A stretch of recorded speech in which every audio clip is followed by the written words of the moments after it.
Hey guys, I want to welcome you to the 10th podcast of the Outdoorsman's Art Radio Show. I'm Blake, I'm the show's host, and I'm actually out here in the outdoors. We want you to get that full effect of the outdoors, making this show the real outdoor radio show. And so today is a very special podcast, as it is our 10th podcast. But not only that, it is the very last podcast. We will be discussing the art of wilderness survival, and then we'll go straight into hunting, deer hunting specifically. And so guys, I want to welcome you on the show. Today's actually a pretty special podcast because we do have about 10 people calling the show. We have some TV stars on the show. We're going to have some radio show hosts, and we're also going to have some authors and outdoor writers. We're going to have all kinds of people calling the show today and talk about their favorite survival skills and the most important survival skills and their own opinions. So guys, stay tuned on this radio show. I'm glad to have you guys on the show. I've had a great time on this survival series. So stay tuned after these messages, and after these messages, there will be no more commercials. We're just going to go right through it, so without any interruption. Are you one of the millions of Americans that carry a multi-tool or Swiss Army knife? These products are so popular because they combine life's most useful tools into one portable product. Well, now there's a new multi-tool, but for lighting. The MuleLight V2 gives you multiple functions and unprecedented run times in one sleek, durable, compact flashlight. So don't wait. The V2 is in high demand. Reserve the world's most innovative flashlight today. Go to mulelight.com for more information. Are you tired of mediocre box store deer lures? Well, let me introduce you to Mastin's Deer Scents. We offer unique and trustworthy deer scents for any hunter. Try our no-mess gel crystals for quick and easy setups, or use our 4-ounce spray bottles as you walk to your stand laying down a steady scent trail. If you really need your scent to reach out there, then heat up your hunting experience with our double scent stack. Check out all our quality products at mastinsdeerscents.com and like us on Facebook. And with us today, we have Ken on the line. So Ken, why don't you tell us a little about yourself? Alright, my name is Ken Jensen. It's great to be on the show. Ken Jensen of ThePrepperPodcast.com. That's the name of my show, The Prepper Podcast. And I talk about wilderness, military, and modern-day survival. It's all kind of mixes in together. I pretty much got started growing up in the wilderness, hunting and camping and everything else with my father, and, everything kind of blossomed from there.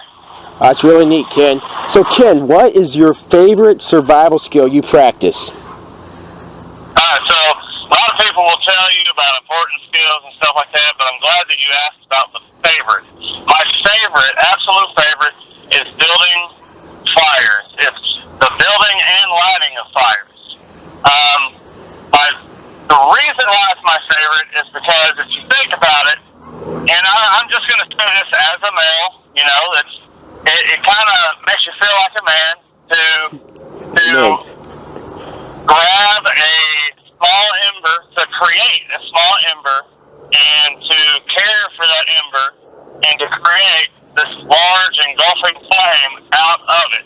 It kind of makes you feel one with nature, and it's a really awesome experience. The very first time that you start a fire with any other means other than with, gasoline or starter fluid or something like that, you're going to feel this amazing accomplishment.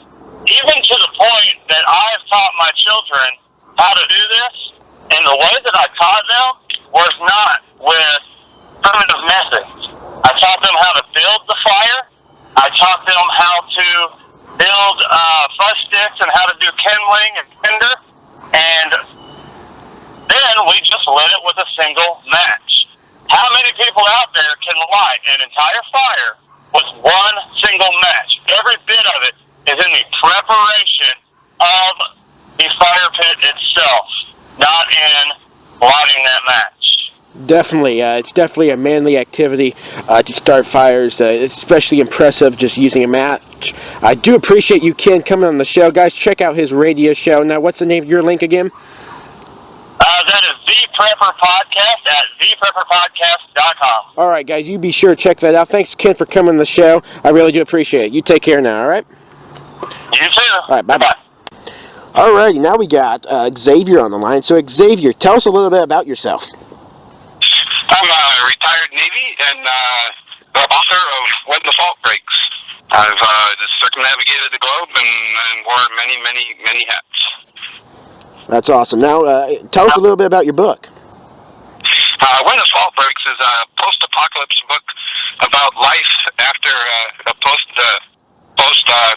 crap hits the fan event, where people pull together and make a community in the middle of the wilderness where life is good and people aren't doing all the bad things that people do in life today. That's interesting. Now, where can I get your book at? Currently, the only way you can get it is through Amazon on Kindle. So it's an e-book. Eventually, I'll get it in the print form, but not quite yet. If you're Kindle Unlimited, you can read it for free. That's really neat, Xavier. So, Xavier, what's your favorite survival skill you practice? I think the most important as far as survival skills is to know the big three. Know how to make fire, make shelter, and find water with just the clothes on your back. No tools, no knives, no axes, no nothing. And part of that would be know how to knap stone to be able to make axes and make hammers and those type of things. Kind of like bushcraft. I think those are... Go ahead. You there? Yeah. Yeah, I think those are the most important. Before buying anything, before anything else, if you master those three things, when you go to build a bug out bag or whatever, you'll know then what you need. That's really neat, Xavier. Guys, be sure to check out his book on Amazon. If you guys have a Kindle or the Kindle app on your cell phone, be sure to download his book. I've read it personally. It's a great book. So thanks, Xavier, for coming on the show, and you take care, right? Now, with us on the line, we have Dusty Morse. Dusty Morse is a good friend of mine. He's actually one of the newest writers at RTheOutdoorsman.com, the site that I edit everything. And so, Dusty, why don't you tell us a little bit about yourself? I'd love to. Thanks, Blake, for having me on the show. No problem. Hey, I grew up as a farm boy in eastern Colorado, and it's an area rich in history with cowboys and Indians, mountain men, explorers, and trappers. And I was always fascinated by the stories and the background trivia that goes along with all those stories. And so that's how I kind of got into survival, was studying the history from my local area and the history around it. That's really neat, Dusty. Thanks for sharing that with us. Now, Dusty, we were talking and stuff. In fact, the article you wrote about was about navigation. And so, what's the most important skill of survival, in your opinion? In my opinion, the most important skill in survival is not getting lost in the first place and always knowing where you're at. And if you don't know where you're at, being able to have the ability to rescue yourself and or orient yourself to your surroundings so that you're not lost. Mm-hmm. Now, tell us about that compass you talked about in your article. Sure. The tip I'd like to share with you is a simple magnet compass. This is a compass that is smaller and more reliable than a button compass. It only involves 3 components. It takes 2 magnets and a piece of thread. The 2 magnets are small, coin-shaped neodymium magnets. These are the type of magnets that you can find in the hobby department of most stores. To turn these 3 items into a compass, you simply place the thread between the 2 magnets, like a sandwich. And then when the string is suspended with the magnets on them, like a pendulum, the magnets will automatically orient themselves north and south. Now you can take a Sharpie, label one side N for north and the other side S for south, and you have a simple magnet compass. That's really neat, Dusty. Guys, definitely check out that article he wrote. He also has a YouTube page. Be sure to check that out. And that's definitely a very effective compass right there. So, Dusty, I do appreciate you coming on the show, and you take care, right? Thanks, Blake. Have a great day, and I appreciate you having me on the show. No problem. You too. And now with us we have on the line is Mike. So, Mike, why don't you tell us a little bit about yourself? Yeah, my name is Mike Stanley. I live in Highland, Arkansas, which is far north Arkansas, a little bit north central northeast, up in the eastern side of the Ozarks. I've been a woodsman and hunting, bow hunting especially, outdoors for over 40 years now. I pastor Friendship United Baptist Church, church we started here 26 years ago. I'm also a hunter education instructor with Arkansas Game Fish Commission. I'm also a district chaplain for the Arkansas Game Fish Commission. I have 6 counties where I work with officers and anything related to wildlife. Unfortunately, things like drownings and accidents, I'm on call to be there and help them. So that's just a little brief bit about me. I love turkey hunting too. Turkey hunting is another big thing that I absolutely love. That's awesome. Yeah, thanks, Mike, for coming on the show. So, Mike, what's your favorite survival skill you practice? Well, I'll tell you this. I just said a while ago I was an educator, and this is a little bit embarrassing, but it's very truthful. I hope it helps somebody else. After 40 years of climbing trees and hunting, I had a hunting accident last year, the first day of the archery season, where I had done everything correct except one thing. I started to descend a tree. Did the harness, and decided just to kind of readjust my stand because I had a little bit of a squeak. I stepped back out on it, untethered to the tree, and the ratchet strap on my stand split, and the next thing I knew, I was on the ground. Very, very, very fortunate.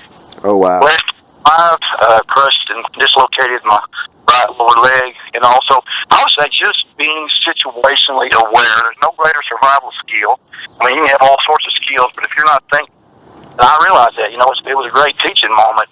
When I do other classes and all, I can explain to young people, say, listen, I'm a pretty experienced guy. I never thought anything like this would ever happen to me.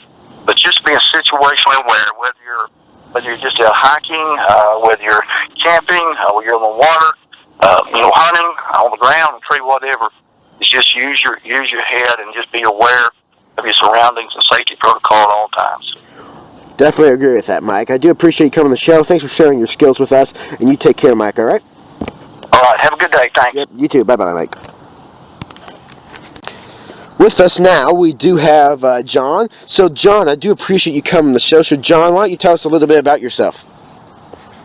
Well, as a kid, of course, I grew up camping, hiking, fishing, hunting, and rock climbing. I guess for me, the outdoors was my friend. I didn't really pay attention to the total indifference with which nature regards me and everyone else. I was fortunate that no disaster occurred. I only became focused on survival when the company I was working for offered a survival class as an optional benefit. There it was brought into focus that nature could kill me if I screwed up, or even did nothing wrong at all. The class covered building survival kits, learning skills, and then using both of them. And being a tinkerer, the part I liked best was the building of the kits, selecting and making equipment and packaging it in the most effective manner. Definitely. So, now, John, why don't you tell us a little bit about your website and your work with gear? Okay, well, primarily when I do blogs, I'm doing reviews of equipment. That's my area of focus. I started out on EquipCat, EquipCat on WordPress, and then I started doing them for Survival Life. And now I do them for Art of an Outdoorsman. Yeah, definitely. He's one of our writers, guys. He does write some survival articles for us. He just wrote one about tomahawks. He's upcoming one about backpacking. And so, guys, definitely check out his work on there. So I do appreciate John talking about that. And so, John, what's your favorite survival skill? Well, I don't really have a favorite skill. I mean, what is survival, really? In the simplest terms, it's just not dying. Definitely. And so in emergency situations, if you have some equipment, you have some skills, you can reduce your chances of this happening. And in fact, equipment can, to some degree, compensate somewhat for lack of skills, and skills can somewhat for lack of equipment. And there are a number of such items and skills which can be very helpful. But before we can consider which items to pack and which skills to learn, we need to understand priorities. Because some things can kill you real quickly, and other things take a long time. Mm-hmm. So obviously you want to plan for and deal with the quick things before the slow things. And the way that you can use the thing you can use to keep them focused is called the rule of threes. And this rule states that a person can live 3 minutes without air or with severe bleeding, 3 3 hours without shelter in an environment hostile to humans, 3 days without water, and 3 weeks without food. Now, of course, calling this a rule is a bit of hyperbole. It's not a guarantee. If you fall into freezing water, you're not likely to last even 3 hours. And if you're in the desert during the summer, you're not likely to last even 3 days without water. Mm-hmm. And just because you don't die, pushing these limits can be highly unpleasant and even cause permanent harm. Mm-hmm. So what does all this mean? That's when you're picking and choosing your survival gear and learning survival skills. Consider the quickest thing first, lack of air and severe bleeding. Mm-hmm. Now, obviously, you can very seldom have tanks of air, but most kits will allow a filter mask or two, or at least a large bandana. And having a tourniquet and Israeli combat bandage is a good idea, whenever practical. Mm-hmm. And if you do have these things, they need to be immediately available, not at the bottom of your pack. And of course, along with this equipment, you need the skills for treating severe bleeding and inability to breathe.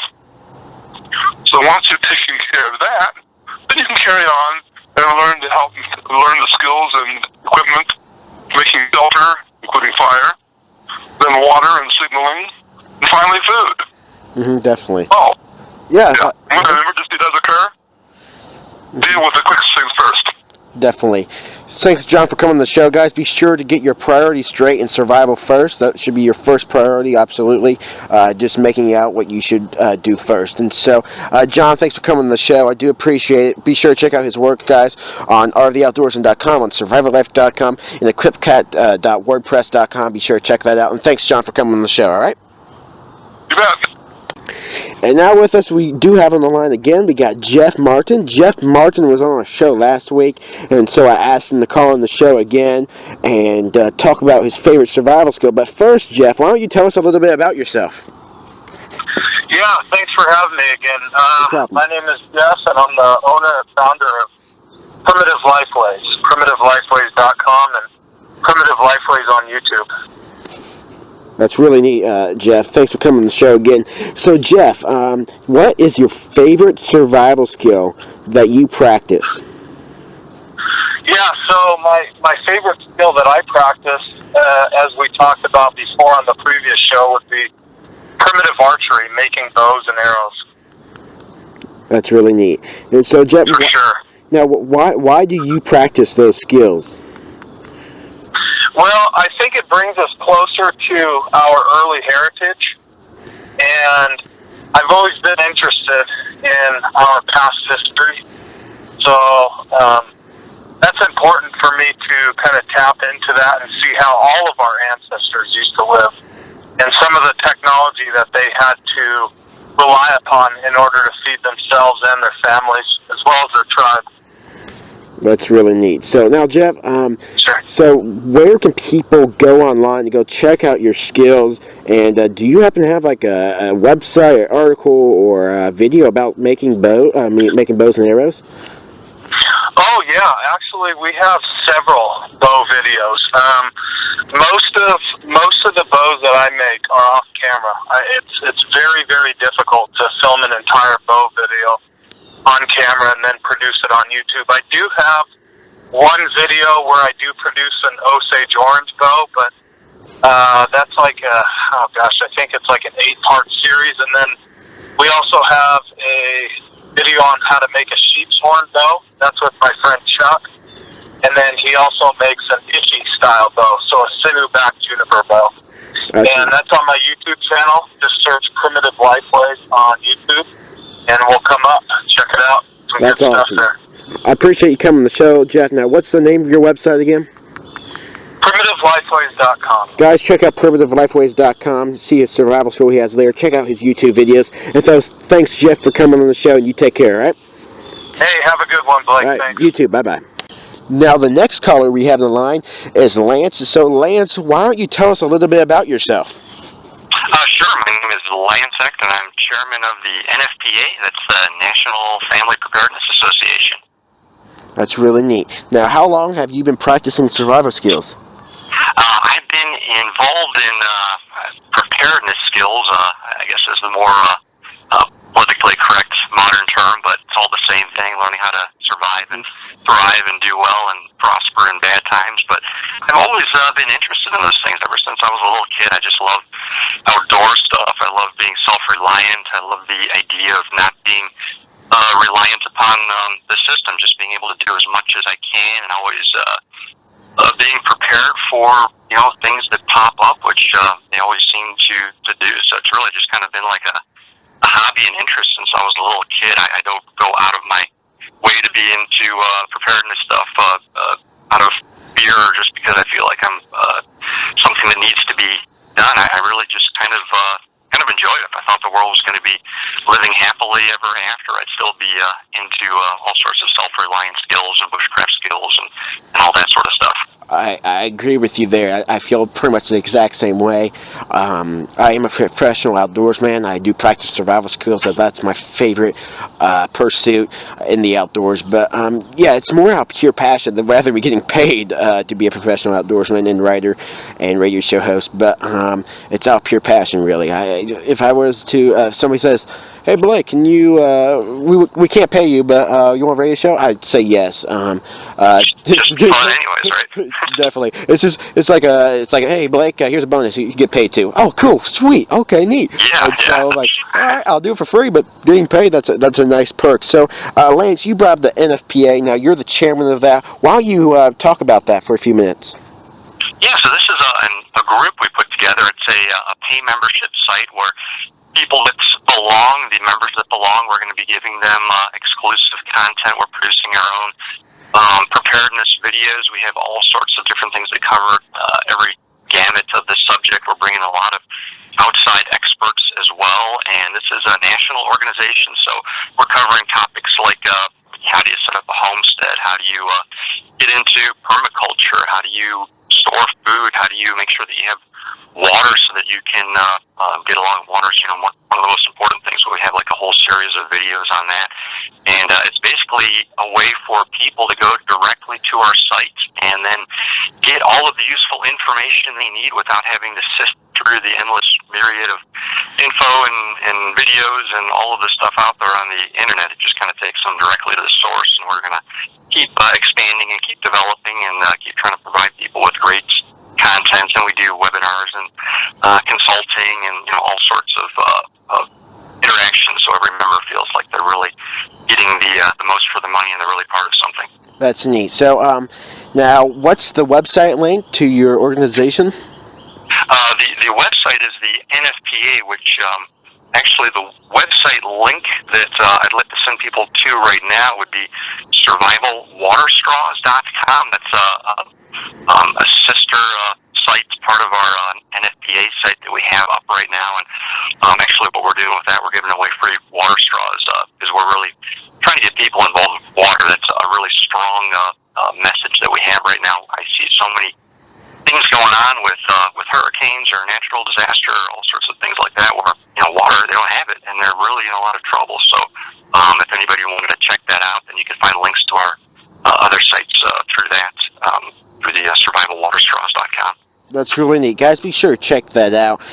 Definitely check out the NFPA, then check out his Survival Water Straws. Be sure to check that out. So, Lance, I do appreciate you coming on the show. Thanks for taking time to talk about yourself and your survival organization. And I do appreciate you coming on the show, and you take care, all right? Yeah, thanks a lot, Blake. No problem. Appreciate you having me on, and you take care as well. Yep, you take care. Bye-bye. Alrighty, that was it for the survival call-ins. I really do appreciate all the people who called in. Some of them talked about their favorite survival skills. Some of them talked about what the most important survival skills in their own opinion was. And some of them just called in and talked about their survival background. So I really do appreciate all the people who called in. And what else I do appreciate is you guys tuning into our show. You've made this show the Real Outdoor Radio Show. This is literally recorded in the outdoors. So I do appreciate you guys tuning in. So this is the final survival podcast of our series. Kind of bummed to come to a close, but guess what? That's not it. We're going right into hunting, and so our next podcast will be about the art of hunting. And so this was a 10-part series on survival. So as far as survival goes, we will not be talking about this for the rest of 2016. We might talk about some survival skills next year, but as far as this year, that's it. And so our hunting podcasts are coming up. And speaking of that, our next podcast, we have Ariana Gordon, Eli Gordon. Ariana is a 12-year-old girl who went to Africa, and she successfully hunted. Everything she did was illegally. She hunted down a zebra and a giraffe. Remember, this was legal. She turned in all the meat. She gave all the meat to the African tribe, and she took, I believe, the heads of the animals and took them back for sport back to the state of Utah, where they are professional big game hunters, and they will be calling in the show. Now, why did I bring that up?